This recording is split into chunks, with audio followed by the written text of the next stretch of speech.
Okay. Good morning. Today we will do Genghis Khan and the Mongolian conquest.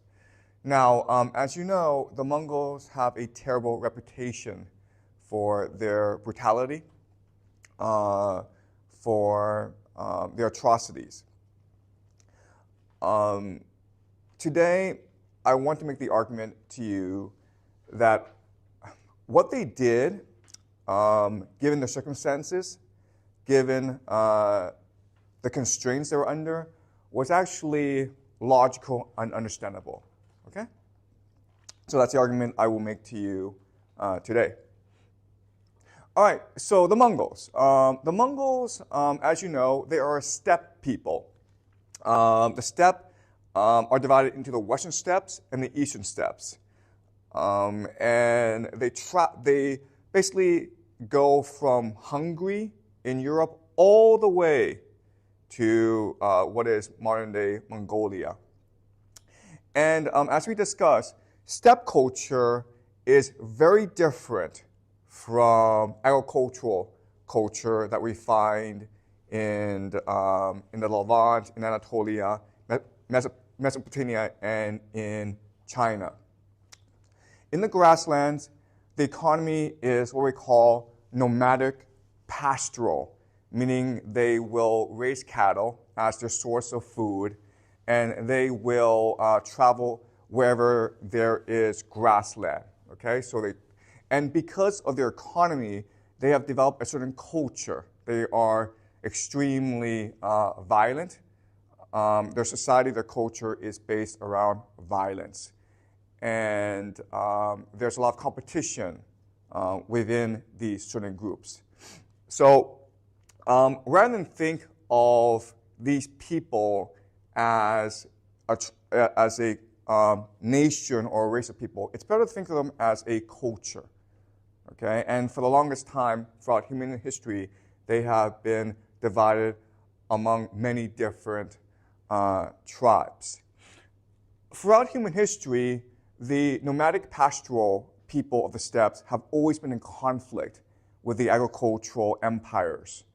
So in response, the agricultural empires, China and the Persians, they have built walls and fortifications to counter their threat, okay? So as you can see, the Mongols will eventually come south and invade most of China. And historically, the response has been the Great Wall of China, okay?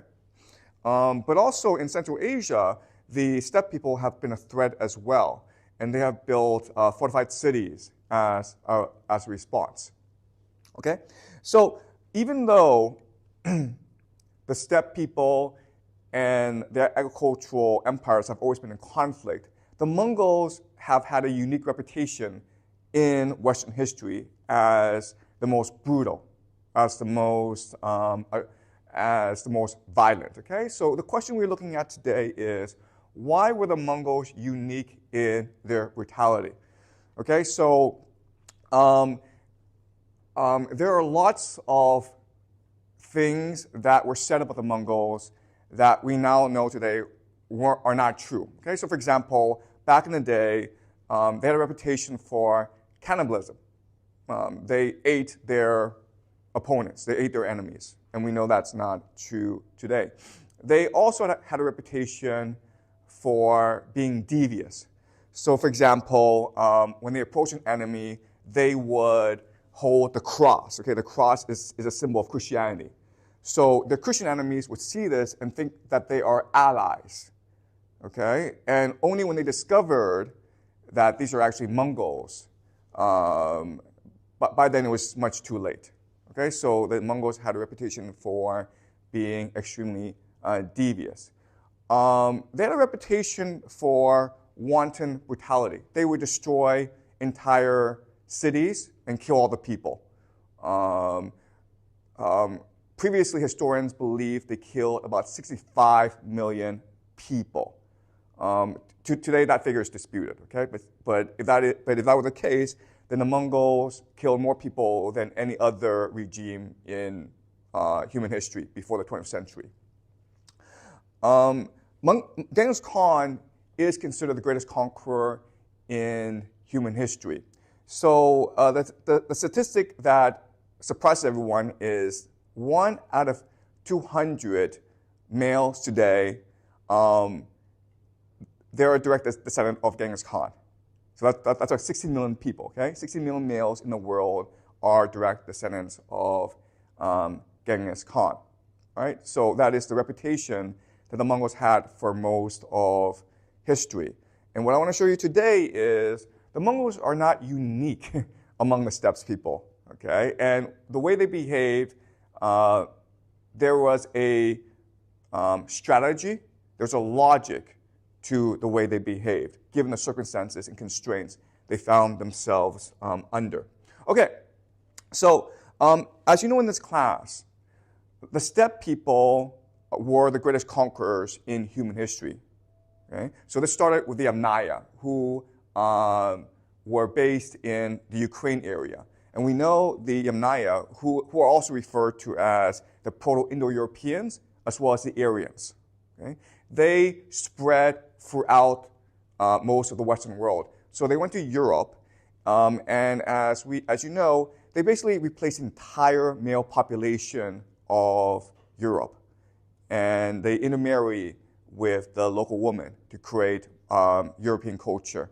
They also went south and conquered Iran and India, and then they went over to the eastern steppes as well. So it's really important for us to remember, and I know this is hard, but the Mongol people, they are culturally more similar to the Yamnaya than they are to the Chinese, even though genetically the Mongols may be more similar to the Chinese. Okay? In this class, we focus on cultural values rather than genetic affinity.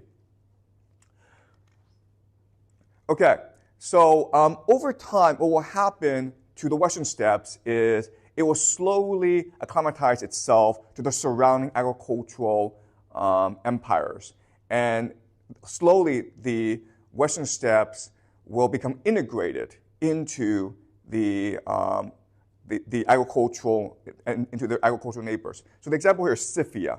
Okay, so Scythia is slowly it's an empire, it's a steppe empire, but slowly it's about to integrate itself into what is modern-day Eurasia. Okay, from the Scythians, you will have a rise something called the Median Empire, which will then give way to the Persian Empire. Over in the eastern steppes, okay, the steppe people come into conflict with the Han dynasty. And the Han dynasty, as we know from last class, is really the last ethnically Chinese dynasty. And they are intent on a policy of eradication against the steppe people. So they come into conflict with the steppe people, who are now called the Xiongnu, okay? And what this conflict will do is drive these people west, okay? And this is interesting for us because when they go west, they will splinter off into different groups. When they go all the way to Europe, they will be known as the Huns. Okay? You may know Attila the Hun. Well, Attila the Hun is what was the leader of these people. The Huns will drive the Western steppe people, meaning the Goths, into the Roman Empire, causing conflict with the Roman Empire, okay? And the Goths will become the foundation of modern-day Europeans. Okay? So this is the Han Empire at its peak when it's in conflict with the Roman Empire. The steppe people, the Huns, will also give rise to a people called the Gurturk Empire, okay? And they will sweep down and they will become the Seljuk Turks, which will take over Mesopotamia. And then eventually you will have emerge the Ottoman Empire from these people, right? So in other words, the Mongols are just the most successful iteration of the steppe people and their conflicts with the agricultural empires. So the Mongol Empire is the second largest empire ever in human history. Only the British Empire had more land. The Mongols were the largest contiguous empire, meaning it was all interconnected together. All right. At its height, the Mongol Empire extended from basically what is modern-day Russia all the way to China. Okay, the empire that will take over the Mongols centuries later is the Russian Empire. Okay, the Russian Empire will take over a lot of Mongol territory. Because it is so large, after the death of Genghis Khan and his son Ogadei, the Mongol Empire will splinter into 4 major empires. Okay, and these 4 major empires themselves will assimilate and integrate into the local culture. The Golden Horde will eventually give rise to the Russian Empire. The Yuan dynasty will eventually fall and give rise to the Ming Empire. Okay, so even though they conquer a lot of territory, ultimately their empire is not sustainable. And later on, I will explain to you why it was not sustainable and why ultimately the Mongol Empire declined. But while it was still in place, it created something called the Pax Mongolica. Okay, this is Latin for the Mongol peace. You've heard of the Pax Romana.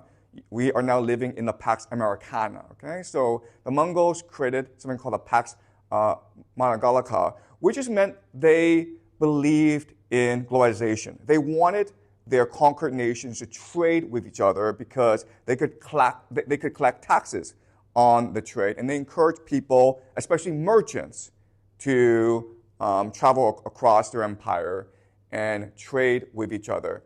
And during this time, a very famous Italian named Marco Polo had a chance to visit the world, and his travels, especially those to China, captured the imagination of Europeans. This is really the first time that China figured into the European imagination. Okay? So this is a map of Marco Polo's travels. Okay? And as you can see, he basically traveled all across the Pax Mongolica. Okay? The problem, though, is that when you integrate the world like this, you also give rise to disease. So the Black Death traveled all across the world. Okay, so we believe the Black Death originated in Central Asia, in a place we call Kyrgyzstan today, and it traveled all over the Mongol Empire. It made its way to Europe, and it devastated Europe. Okay, it killed anywhere between 1/3 to half of the entire population of Europe. It traveled also to the former Islamic Empire, and it traveled to China, but it was not as devastating. Okay? It's very important for us to understand. The Black Death was devastating for Europe, but it was not that devastating for China and the Islamic Empire. And the reason why is sanitation and hygiene. So in China and in the former Islamic Empire, their cities were pretty well organized, pretty wealthy, pretty civilized. But in Europe, their streets were literally filled with manure. Okay, they had horses. They didn't have sanitation. People just threw shit onto the streets. And so, like, when you walk the streets, they were literally covered with shit. And in that sort of environment, disease is spread very rapidly. But the Black Death is important for us also because it will give rise to the Renaissance, which we'll do next week, okay? So about the Black Death, historians believe the Renaissance could not have happened. The Black Death basically meant a reset of European society, and it allowed massive innovation in Europe. Okay, so as you can see, the Black Death was extremely devastating for Europe.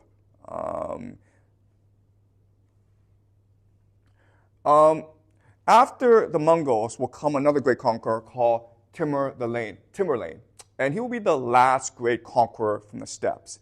After after Tamerlane, the agricultural empires will develop the technology to repel the steppe invaders, mainly gunpowder, okay?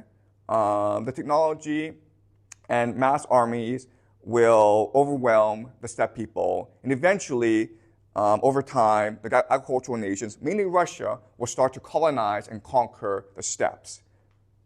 Right?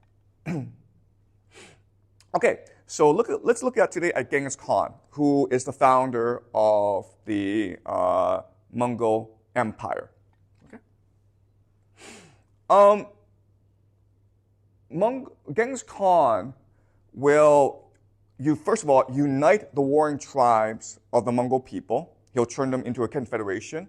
And then the confederation will aim to conquer China, but then it will come into conflict with the Central Asian nations.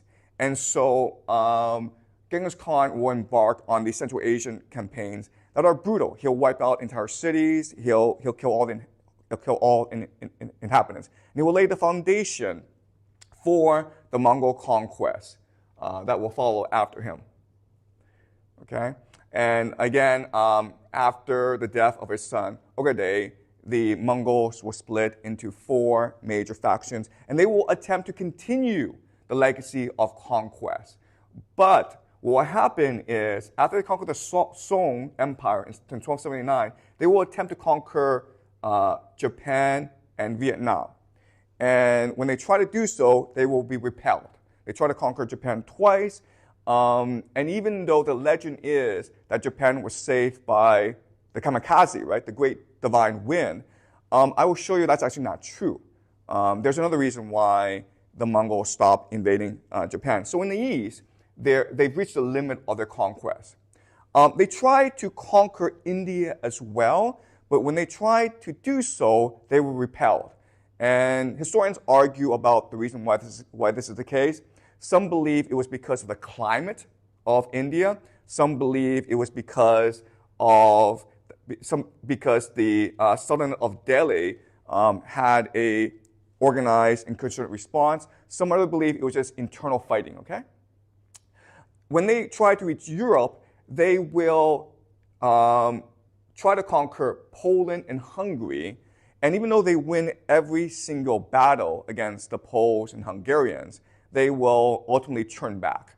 And that will be the limit of their conquest in the West. So the Mongolian fighting style is great when you fight in flat plains, okay? These are horsemen with bows, okay? So they're fast, they can cover great distances. But when they try to reach Europe, and Europe is thick forest, right? They really can't conquer that terrain. One really stunning event is when they try to conquer Egypt. Remember, Egypt for the longest time was the wealthiest part of the Western world. But when they try to conquer Egypt, they run into a people called the Mamluks, who fight very similarly to the Mongols. In fact, the Mamluks are originally from the steppes as well. And for the first time, the Mongols will be defeated militarily on the battlefield. And this sort of destroys the aura of inevitability and invincibility that the Mongols had for the longest time. Okay? And this will be the extent of their conquest in the West. And after these conquests, the Mongol Empire will try to rule their respective empires, but ultimately they will fail. Okay? And later on, I'll explain to you why they were doomed to fail. And the irony is, the reasons that gave rise to the empire are also the reasons why their empire ultimately collapsed. Okay? Okay, so I want to first talk about Genghis Khan. And so we don't know much about Genghis Khan. What we do know comes from a book called The Secret History of the Mongols. So it is a oral history of the life and times of Genghis Khan and his son, Ogedei. Right? Now, the story in The Secret History is suspicious. And it's suspicious because it fits very well into the structure of Proto-Indo-European myth. All right? So let me show you how it's similar. Okay, in the secret history, Genghis Khan, his mother, again, they are in the Mongolian grasslands. His mother is about to be wed to her husband. So she's in her carriage, and she's along the way to her husband's tribe. But along the way, she is ambushed and kidnapped. That's a very common thing in that culture. The way that you obtain a wife is by stealing someone else's wife. And so she's forced to marry a stranger. But the stranger, Genghis Khan's eventual father, dies when Genghis Khan is 8 years old. When the father dies, the tribe abandons the mother and her young children. So they're forced to fend for themselves. Eventually, the mother finds a way to find a supporting tribe, and Genghis Khan slowly finds mentors for protection. He eventually finds a mentor who becomes his best friend, and this best friend's name is Jamoka. Okay, and the two together are great warriors, and they conquer a lot of territory together. In fact, when Genghis Khan's wife is stolen by a tribe, the two will race off and get the wife back. But by this time, Genghis Khan's wife is pregnant with another man's son. Genghis Khan raised the son as his own, and he made the son heir to his empire, which will cause great difficulties when Genghis Khan dies. Okay, but that just shows you the generosity of this man. Eventually, Genghis Khan will run into conflict with Jamoka, and the two are competing for control of the Mongol world. Genghis Khan kills him to achieve his dominance. And Genghis Khan will overthrow the existing Mongolian social order. Basically, all these top chieftains, all these top shamans, he will kill in order to unite the Mongol people and bring about a new social order. Okay, so that's the story that we have from the secret history. And that's very similar, by the way, to other founding myths of other people. Like, for example, let's look at Rome, okay? So, remember last semester we discussed Virgil's Aeneid, okay? And it's about the founder of Rome. His name is Aeneas. Aeneas is a prince of Troy, and he has to watch the destruction of Troy. He escapes the sacking of Troy, where everyone is killed, but he gets lost at sea. Okay? Eventually, he stumbles under Carthage, where he falls in love with a queen there named Dido. But the gods demand that he leaves Dido, the woman that he loves, and he's married. And he does. He betrays Dido, who then kills herself. Then he goes to Italy, where he has to fight a war in order to establish the Trojan people on Italy. And they will eventually give rise to the Roman people. Okay? So it's a very similar structure, the story of Genghis Khan. Let's go to another story from Rome. So the founder of Rome is named Romulus, who was a direct descendant of Aeneas. So there's a king called Numitor, and his brother Aemilius usurps the throne. And once Aemilius usurps the throne, he puts Numitor's daughter into a temple and makes her a virgin. Okay? But Mars, the war god Mars, visits her and impregnates her with twins.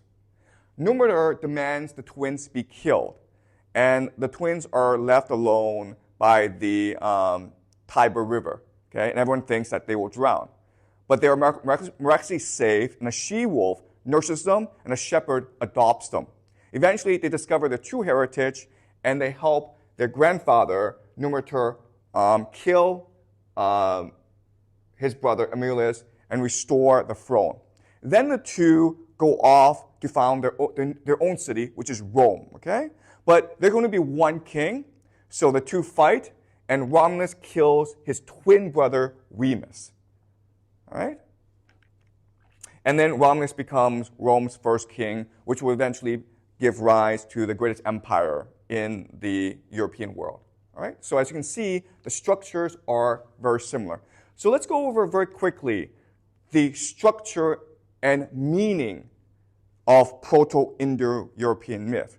The thing I want you to remember is that what mythology ultimately is, it's a collective subconscious of a culture. Okay? By understanding mythology, we can understand the fundamental values that underpin this culture. So, what is the structure we're looking at? Okay, the structure is this. First, the gods favor a man with a divine mission. But the man himself does not understand this divine mission. Okay? The gods have picked this man for whatever reason, and this man must fulfill his divine mission. And in the process, he will suffer hardship to become as hard as a sword, okay? Hardship makes you committed. It makes you strong. And to recognize his mission, okay? In the process, he's asking himself, why am I being persecuted? Why am I suffering so much? And then eventually, he will have an epiphany. He will recognize, oh, it's because the gods have a mission for me that I must fulfill. That's why I'm suffering. That's why I'm being persecuted. It's to make me strong and committed, okay? And he will sacrifice his beloved to prove his commitment to his divine mission. Okay? This is really important. In Proto-Indo-European myth, the hero must always sacrifice his beloved. So remember in the story of Genghis Khan, he kills his best friend, Jamoka. Okay? And you think, okay, what's the big deal? Well, in that culture, when two warriors are best friends, they're not just friends, okay? They're basically lovers. They have sex with each other, and that's why they're such great warriors together. It's a very common thing. So remember the Iliad, where in the Iliad, Hector kills Patroclus, and Achilles becomes so enraged that he goes and kills Hector, okay? So why did Achilles become so enraged? Because Patroclus was his best friend, which at that time everyone understood to mean Patroclus and Achilles were lovers. Okay? Achilles loved Patroclus. So when Genghis Khan killed Jamoka, he was basically killing the man he loved the most in this world. Okay? That's a very important part of Proto-Indo-European myth. You have to show your commitment by making the ultimate sacrifice, which means killing the person you love the most. And once he does that, he will shatter the old world to build a new one, okay? That is the divine mission. The gods do not like this world. They want a flood to destroy this world in order for the world to be made anew. And this man, the Messiah, he is the one who will shatter the old world. He's the world shatterer, okay? He's the flood sent by the gods, all right? So that's a basic structure of Proto-Indo-European myth. And when we understand this, now what we can do is understand the power of the Jesus story within Christianity. Why is Christianity the most influential and popular religion in the world? It has to do with the story of Jesus, okay? In the story of Jesus, according to the Gospel of Mark, let's look at the structure, okay? It's very similar to Proto-Indo-European mythology. Jesus has a secret divine mission, okay? He's sent by God, or he is God, who's come to redeem the world. He must suffer persecution and doubt, okay? So everyone doubts who he is. No one knows who he is. He's laughed at, he's mocked, okay? He then is sacrificed to wake the world. He kills himself, or he is sacrificed so that everyone knows how much God loves them. And with God's sacrifice, this cycle of violence ends and a new history begins, okay? So in Proto-Indo-European myth, what's important is that you kill your beloved. But the founding myth of Christianity is, no, I kill myself to show you that violence is terrible, okay? Once God has killed himself, once God has sacrificed himself, it means that all violence now must cease. The cycle of violence, the cycle of using violence to redeem the world, to cleanse the world, must come to an end. Okay? And that's the very foundational idea of Christianity. And so what Christianity is doing, and it's very clever, is it's seeking the collective subconscious that's embedded in every individual and implanting a new idea within the subconscious that grows and grows. Okay? It's almost like a virus until people recognize that violence is bad. Proto-Indo-European mythology celebrates violence, right? Christianity believes violence is the worst thing. Okay, so let's sorry, this is a bit, okay. All right, anyway, I'll just read it to you, okay? So this is the ending of Mark, okay? Then Jesus gave a loud cry and breathed his last, okay? So he's been sacrificed. He's died. And the curtain of the temple was torn in two from top to bottom. The temple is the second temple in Jerusalem, where Yahweh is. And at the very top of this temple is a room called the Holy of the Holies. That's where God lives. And the curtain is what hides God from the world, okay? So when Jesus dies, the curtain now is torn in half, meaning God is now released into the world, which means that everyone now has access to God. God is now on earth, okay? Now when the centurion, the soldier who stood facing him saw that in this way he breathed his last, he said, truly, this man was God's son. So the first person that Jesus revealed himself to was a Roman soldier. The first person that recognized the truth of Jesus and the power of his sacrifice was a Roman soldier who's always been taught that violence is the answer to everything. And once he's converted, he recognizes that violence is wrong and evil. Okay? So that's the power of this mythology. Okay? Does that make sense to you guys? All right. So now I want to look at real history, okay? Because this is mythology. And what I want to do now is show you that Genghis Khan fits into a pattern of a great conqueror. If you look at all the great conquerors of human history, and I'll list 4 right now, okay? Sargon of Akkad, Philip of Macedon, Julius Caesar, and Genghis Khan, you will see they are very, very similar, okay?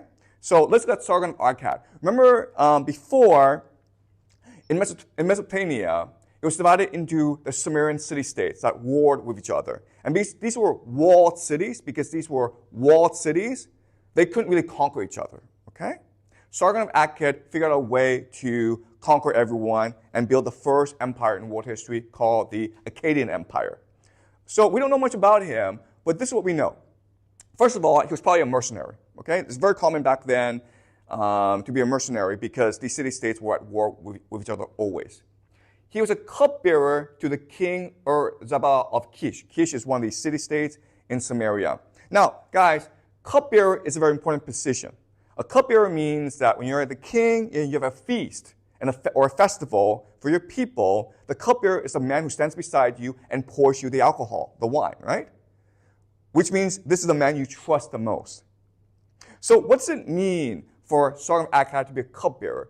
Well, it probably means that they were lovers. The king and Sargon were lovers who loved each other deeply, okay?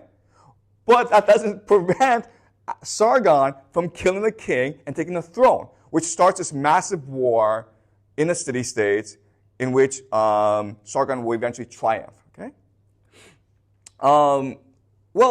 So the thing about Sargon is he is really good at winning the favor of mentors, right? And ultimately, he will betray mentors in order to achieve his ambition. Well, that's also true for Philip of Macedon. So Philip of Macedon, he's a prince of Macedon. And at this time in the Greek world, Thebes was the dominant military power. Thebes defeated Macedon in a battle, and Thebes demanded hostages. So Philip was sent as a hostage to Thebes, where he is now mentored by the greatest military strategist of this time, named Epaminondas, okay? And so Philip II is learning how to win battles. He's learning all the major military innovations of this time from the greatest general of this time. And then what he will do is he will return to Macedon, reorganize the Macedon army, and then take them to conquer Thebes, as well as the entire Greek world at the Battle of Chaeronea, okay? Well, this pattern is also true for Julius Caesar. At this time, which is about like 50 BCE in Rome, Pompey the Great is the greatest general. He's the man that everyone admires. He has most political power. So what Julius Caesar does is he marries his daughter to Pompey the Great, And this forms a political alliance between the two. Pompey the Great grants him generalship of the province of Gaul, where Julius Caesar will win military glory. Okay? It basically establishes the power, prestige, and fame of Julius Caesar. And this will start a civil war in which Julius Caesar will defeat his mentor, Pompey, at the Battle of Pharsalus. Okay? Very similar pattern. Well, the same is also true for Genghis Khan. He is mentored by two chieftains, Jamaka and Togol, and he will defeat both in order to gain leadership of the Mongol world. So it shows you how ruthless and ambitious these great conquerors are. But at the same time, let's remember this. Philip II had a really talented subordinate in Parmenion. Parmenion was really the person in charge of the Macedon army. In fact, it was Parmenion who was most responsible for Alexander the Great's conquest of Persia. Okay? Julius Caesar had a talented subordinate in Titus Labienus, who was responsible for his victories in Gaul. And then Genghis Khan had a talented subordinate in Subutai, who was considered one of the greatest military strategists ever. Okay? And so what this tells us is they're able to exercise tremendous judgment in people. They know who to trust. They know who not to trust. They know who is talented and who is not talented. They know how to win the loyalty of their subordinates. Okay? That's a very impressive skill. And then the question then is, how is it possible that they are ruthlessly ambitious, yet at the same time they're able to delegate power in a very effective manner? And the answer is, they all believe they have a divine mission. Their goal is not to conquer the world. Their goal is to change the world for the better, as demanded by the gods. Does that make sense? That's the only way we can understand this. Each in their own way believe they are the Messiah, sent by the gods to shadow the world so that it can be built anew. Okay? And that's what drives them to kill their beloved. And that's what drives them to do what they do, okay? All four, ultimately, they are able to conquer the world because they develop a professional, meritocratic, and innovative army, okay? What does professional mean? It means that, look at Sargon the Great, Sargon of Akkad. At this time, there were no professional soldiers. Most people were farmers, and you only fought off-season, okay? You might fight 2-3 months of the year. Sargon of Akkad was the first to say, nope, we will have professional soldiers. Everyone else will pay taxes in order for me to pay my professional army, but these are professional soldiers. They are full-time soldiers at war, okay? Meritocratic means the system before was the nobility always had a priority. The nobility was always right. And Sargon of Akkad made the system more open and fair and meritocratic. So if you were talented and you were brave, you could rise within the ranks of the army regardless of your heritage and your background. Innovative means they were always adapting and learning.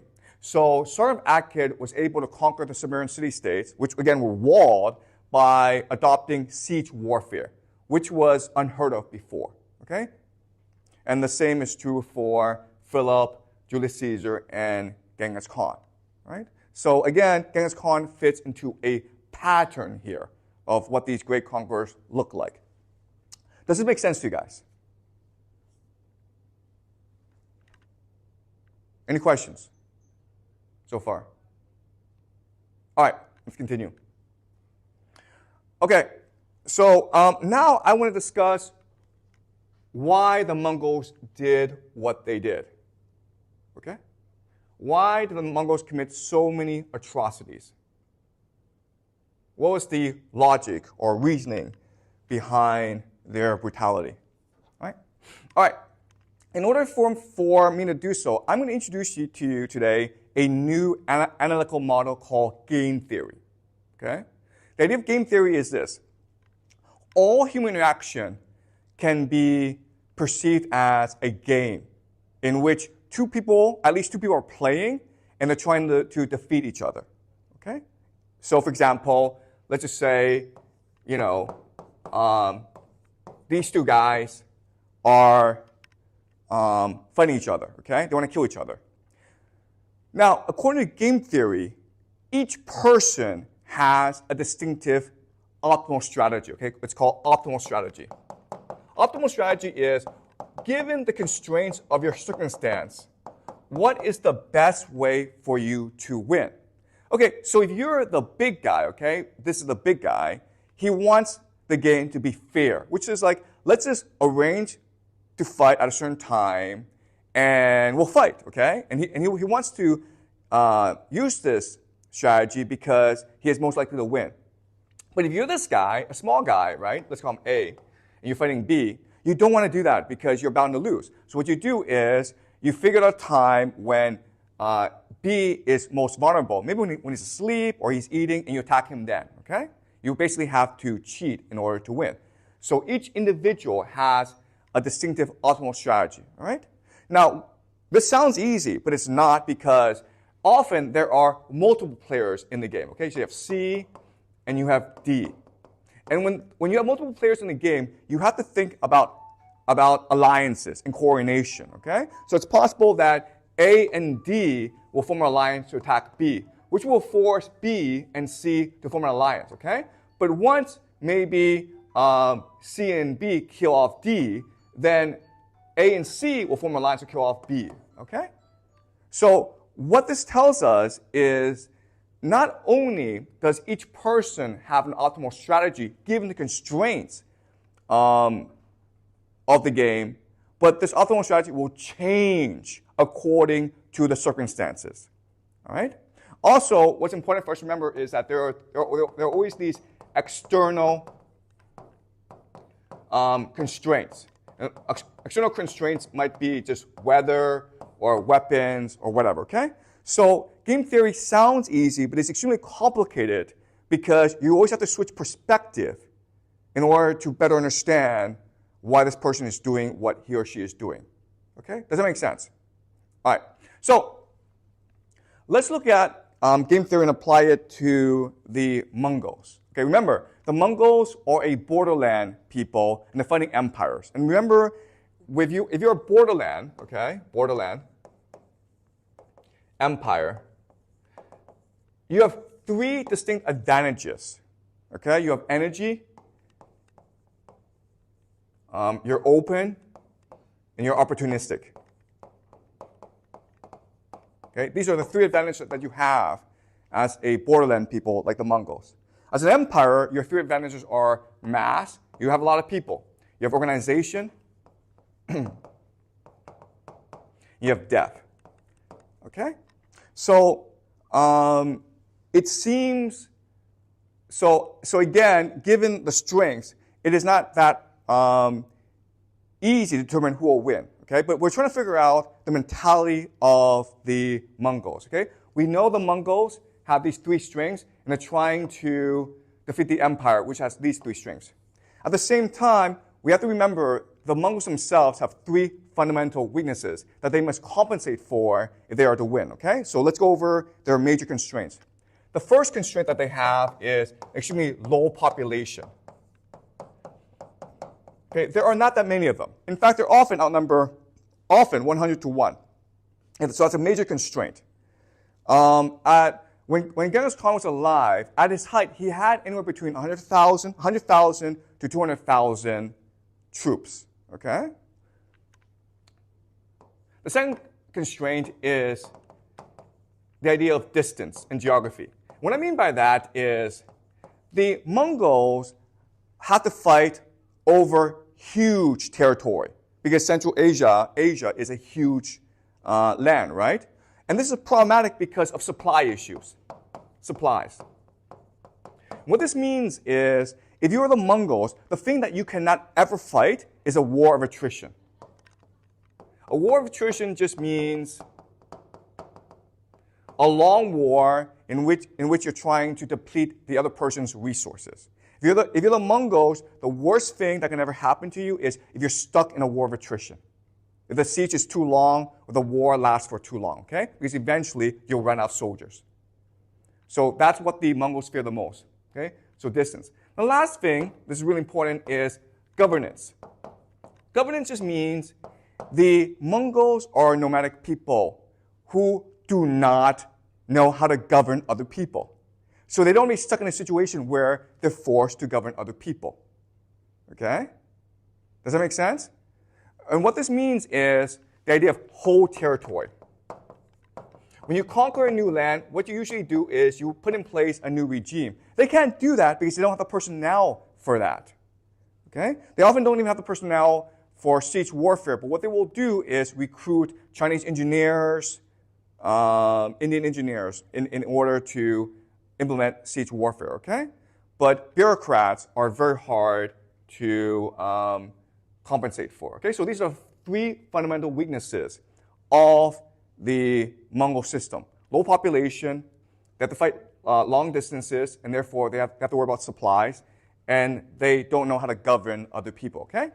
And if we do this, okay, if we look at what the strengths are, and we look at what their fundamental constraints are, then we can figure out what their optimal strategy is, okay?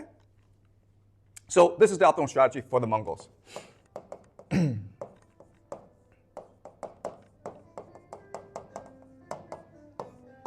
The first is escalation dominance.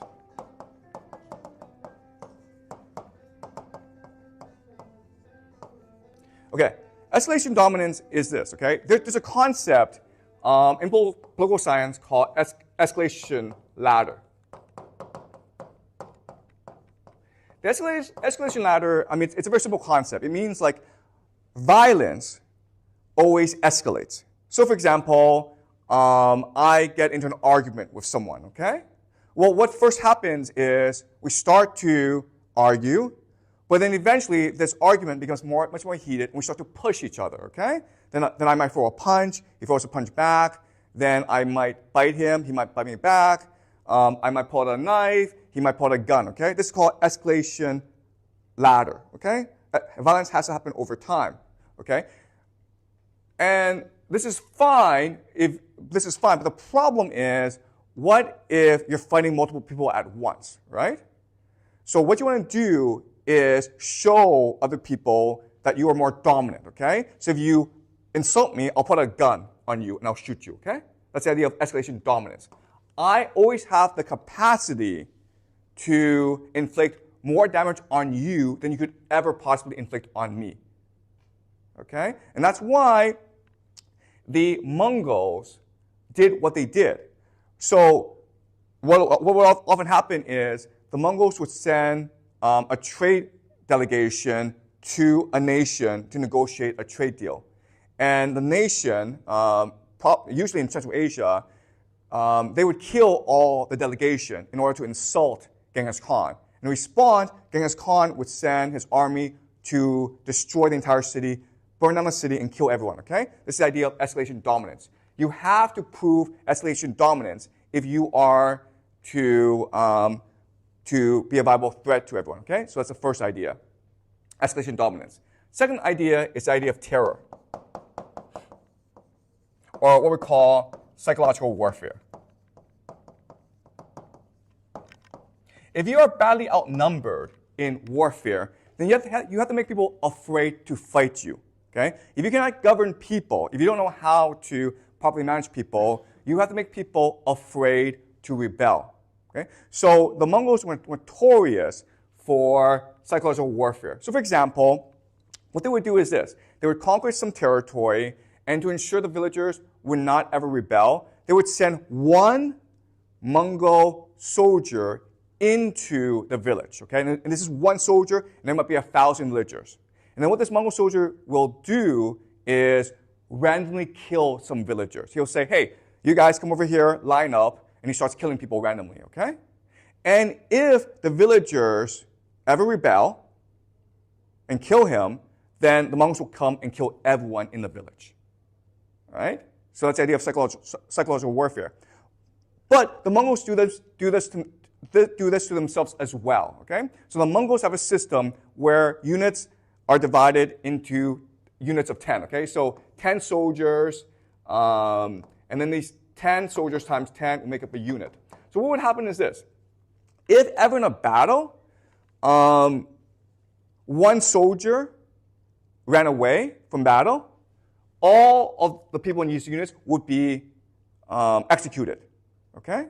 But if one unit ever ran away, then the next unit, 100 of them, would all be executed. Okay? So this gives everyone an incentive to make sure your fellow soldier does not run away.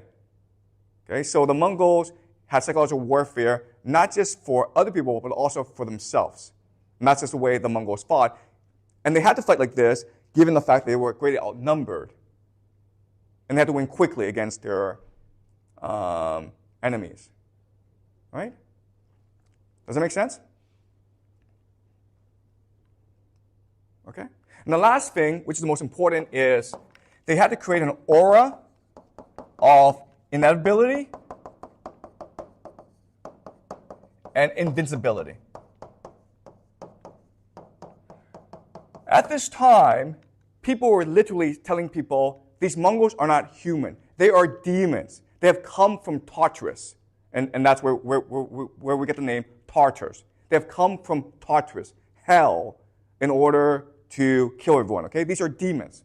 Guess what, guys? The Mongols wanted this reputation, okay? They did everything they could in order to promote this reputation because it gave them an aura of inevitability and invincibility. They could not be defeated. There's no point in trying to defeat them. So let's just give up, okay? And most did. Most said, like, the Mongols were able to conquer so much territory so fast because they had this aura of inevitability and invincibility, and most people just gave up. They just paid tribute. And if you didn't do so, then they would use escalation dominance and terror to kill everyone, okay? And they would send refugees all around the world so everyone would know about the ferocity and brutality of the Mongols. Okay? Does that make sense, guys? So in other words, I hate to say this, but according to game theory, everything that the Mongols did made complete sense. Okay? In fact, it's their optimal strategy. Okay? Given the circumstances, given the constraints, what they did was completely logical and reasonable, even though it resulted in the deaths of tens of millions of people. Okay? Does that make sense? All right. Okay, so now let's discuss why their empire collapsed. All right, so there's a fundamental weakness in the entire Mongol optimal strategy approach. It's a great strategy if you are trying to conquer other people. But when you're trying to govern them, okay, it's an issue. All right, so as we discussed, the Mongols are great warriors, like all steppe people, because of their cultural values. This is a culture, okay, that emphasizes three things. First is freedom. Second is egalitarianism, okay? And the third is self-reliance. Okay? So rather than think of the army as an empire or organization, it's more like a confederation. People choose to join this confederation because of the immense rewards that can be achieved through conquest. Okay? So this is a culture that values freedom, egalitarianism, and self-reliance, and therefore it makes great warriors. The problem, though, is the cultures they conquer were extreme hierarchies. All right, where you have maybe the emperor at the top, a bureaucracy, and then peasantry at the very bottom. So the vast majority were peasants. Okay? Now, I know this is hard for us to understand, but the reason why the Mongols were able to conquer these empires were almost a contempt for these empires. Does that make sense, guys? The Mongols had absolutely no respect for these empires. They thought they were weak, they thought they were corrupt, and decadent, okay? So the Mongols were able to conquer them, okay? Does that make sense? There's a contempt for them. The contempt is this. Underlying the optimal strategy of the Mongols is a concept that never existed in human history before. And the concept is this. People are an infinite resource. Okay? So throughout most of human history, people were the most valuable resource. There was not many people around. Therefore, you have to treat people nicely if you want to maximize their productivity. Okay? But where were the Mongols based? They were based in East Asia. They were based in China, basically. And in China, because of the empire, people were treated like an infinite resource. You could massacre them. You could send them off in human wave attacks. It didn't matter because they were an infinite resource. And this idea never existed before in human history. And in the Western world, this concept is radically revolutionary. It was unimaginable, like, you could do this. So remember, Julius Caesar, even though when he conquered Rome, he wasn't intent on massacring people. Why? Because people could be sold as slaves. That was the main way he made his fortune, by selling the Gauls as slaves. Okay? But if you believe that people are an infinite resource, then you don't want them as slaves. Okay? You want to kill as many people as possible in order to inflict terror. Okay? So that's the issue with the Mongols. First of all, their value system did not lend itself to governing a hierarchy. They didn't know how to, and they didn't want to. Also, much more problematic was their contempt for the local culture. Okay?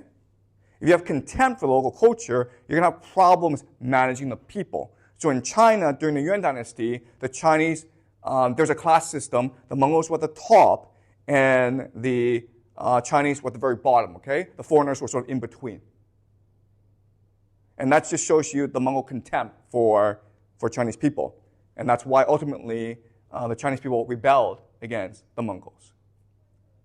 Right? Now eventually the Mongol leadership would recognize this problem, and they would try to adopt a Chinese-style bureaucracy. But a bureaucracy, and we discussed this, comes into conflict with the nobility. Okay? Nobility. The nobility is intent on maintaining the Mongolian culture. They did not want to assimilate. But the emperor recognized you have to assimilate if you are to have this empire. And because they couldn't agree, the nobility and the emperor couldn't agree, ultimately it led to the collapse of the Mongol Empire. Okay? All right? So that's the history of the Mongols. Any comments? Any questions? I know Doug is. Can you speak I don't have any questions yet, though. But do you want to make a comment? Because I know you've studied the Mongols quite in detail. Well, I'm kind of scared of it. This is on YouTube. Okay, all right. Yeah. All right, so yeah, it's fine.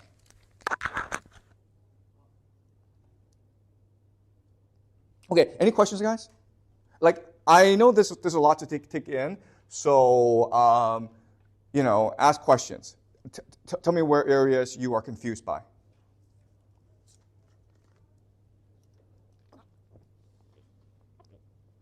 Okay, I got a question. Okay. So a few lessons ago, Yep. you talked about if there was a Viking university, you would definitely want to go to that. Yeah. Right? Because like in the Viking world, it's all about freedom, equality, and self-reliance, right? Yeah. So the Vikings might be running Harvard, but the Mongol University might be the Oxford one. Yeah. Yeah. You got any sympathies one way? Yeah, that's a great question, okay? That's a great question. Vikings versus Mongols, okay? Okay. All right, so the Vikings and the Mongols all come from the Proto-Indo-European culture. What we know about culture is that it's very fluid, and it will change over time, and it will adapt itself to the local cultures, okay? And so the Vikings were in Europe, and the Mongols are near China, okay? And I have to say, I think if I wanted to be a Viking or a Mongol, I prefer to be a Viking, okay?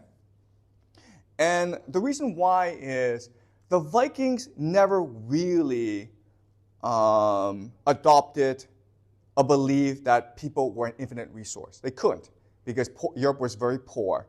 And the Vikings, regardless, even though they were brutal, they still had respect for their opponents. They never developed a contempt for their opponents. They're surrounded by the Byzantines, the Muslims, and the Europeans. And these were great warriors. So the Vikings felt they had a lot to learn from these cultures. And in fact, ultimately, the Vikings will assimilate themselves into these cultures in different environments, okay? So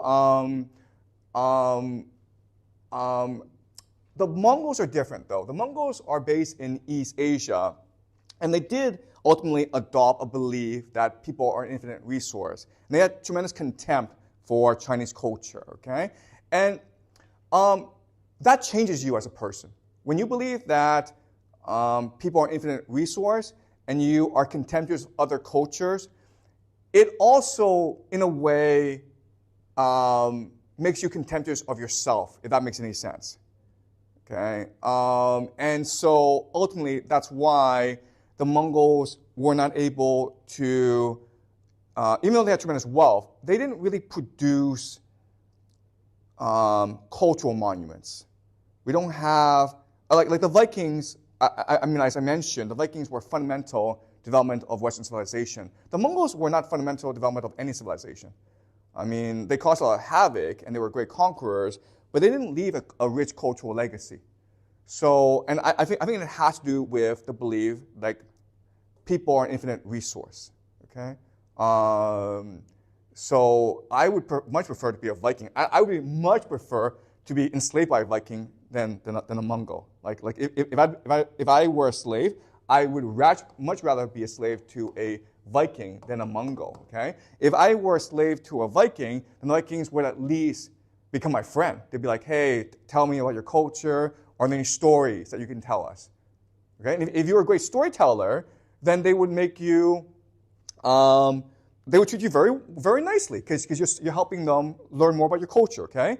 The Mongols had absolutely no interest in other cultures. They were interested in conquering and exploiting other people, all right? I could be wrong, all right?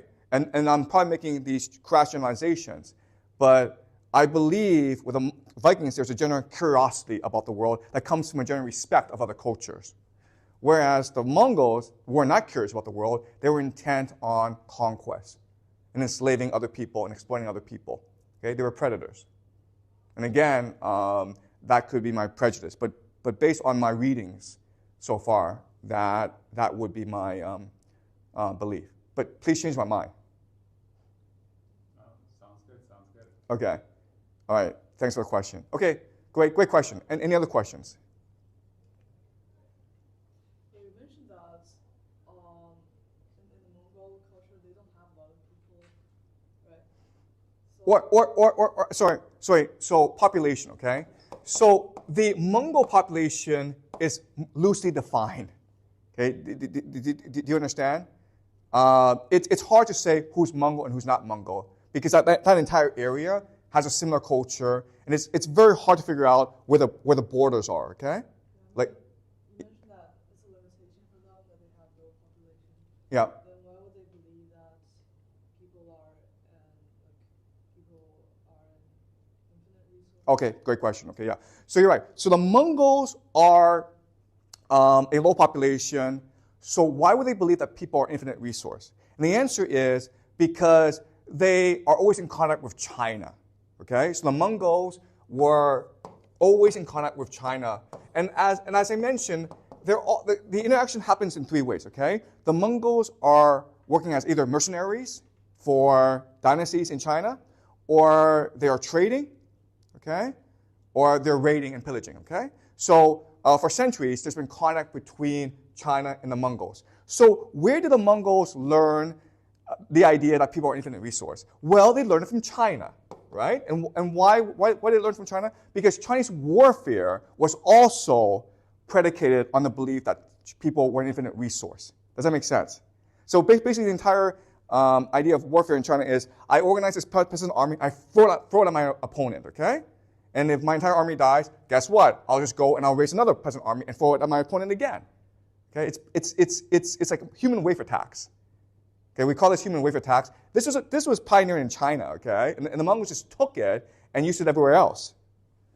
Right? So if you're the Mongols and you're fighting this enemy and they're just throwing these peasants at you and you're killing them all, but no one cares because then like a month later another peasant army comes at you. Okay? You quickly adopt the idea like people are an infinite resource. Right? Does that make sense? I think they were also pretty liberal's not the right word, but they were pretty loose in terms of like who could be a Mongol or not. Yeah. Right? Yeah. And so it could absorb different populations into the fighting forces, right? So Yeah. You could take Chinese people in, you could take different Turkic people in, you could take Persians in, and That's right. Yeah. So it depends on how cooperative you are, basically. That's right. Yeah, the Mongols were a very open society. Like if you had a benefit to the society, and so for example, if you're a Chinese teacher or a Chinese scholar or a Chinese engineer or a Chinese merchant, they would quickly assimilate you, okay? And then they would kill everyone else. Okay, so they're a pretty open society. Okay, so does that make sense? Okay, great. Any more questions? So like I'm curious about you mentioned the structure of like Proto-Indo-European structures. Yes. And like in different cultures they are basically the same structure. So did people like make this structure intentionally or it's just coincidence? Okay, great. Okay, all right. So let's talk about mythology. All right. So again, if you actually study mythology, what you recognize is there's a structure that's very similar across many different cultures, right? So if you look at Greek, if you look at Roman, Norse, Mongolian, okay, and I could go on and on and on. There is a very similar structure, even though the characters might be different, okay? But it's a mythology that celebrates violence and individualism as a way to remake the world, okay? It celebrates strength, individualism, violence. So why is that the case? And it's about culture, cultural values. So as I discussed in this class, cultural values are the most persistent part of who you are. Why? Because it's part of your subconscious, okay? There's a conscious you, and there's a subconscious. And ultimately, you are your subconscious. And subconscious is composed of your cultural values, okay? This is the essence of who you are. So even though the Proto-Indo-Europeans, they were going into different environments, and they were assimilating themselves into different environments, and they looked physically different, culturally, subconsciously, they shared a similar value system. And this value system will then go on to inform the way they perceive the world, their worldview. And this worldview will then manifest itself through mythology, which will eventually become literature. Okay? Does that make sense? So they might have changed clothes, they might have changed their hair color, but their soul was still Proto-Indo-European. Okay? And the same is also true for language. And that's why so many words repeat themselves in different languages, okay? All right? Does that make sense? Okay, great. Any more questions? I got one when the camera's off. You don't want this one. Okay, all right, okay, great. So next class, we will go back to Europe. We will do the Crusades, which will then take us to the Renaissance and the Reformation and the Silent Revolution, okay?